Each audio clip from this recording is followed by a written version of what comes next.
అందరికీ నమస్కారం అండి. ఈరోజు తెల్ల నువ్వులు వేరుశనగ గింజలతో మనము వంటలు చేసుకుందామండి.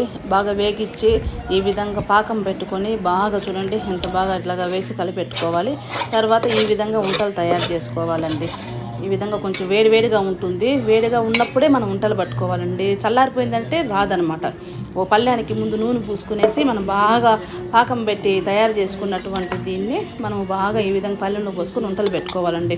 నేనైతే తెల్ల నువ్వులు వేరుశనగ గింజలు అండి తయారు చేస్తాను. ఈ విధంగా చూడండి వంటలు ఎంత బాగున్నాయో. రోజు పొద్దున్నే ఒక వంట ప్రతి ఒక్కరు ఇంట్లో పిల్లకాయలు పెద్దలు ఎవరైనా సరే తిన్నామంటే ఆరోగ్యానికి అంత మంచిది. కొంతమంది భోజనం తర్వాత స్వీట్ తినే అలవాటు ఉంటుంది కదండి, వాళ్ళకు కూడా సరే తిన్నారంటే మంచిది. పిల్లలకు బాక్సులు పెట్టి పంపించవచ్చు. పెద్దవాళ్ళైనా సరే ఆడపిల్లలకు ముఖ్యంగా నడుము నొప్పి అది రాకుండా ఉంటుందండి.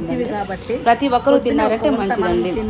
నేనైతే ఒక గ్లాసు తెల్ల నువ్వులు, ఒక గ్లాసు వేరుశనగ గింజలు, ఒక గ్లాసు బెల్లం తీసుకున్నాను. ఎంతో మంచిదండి.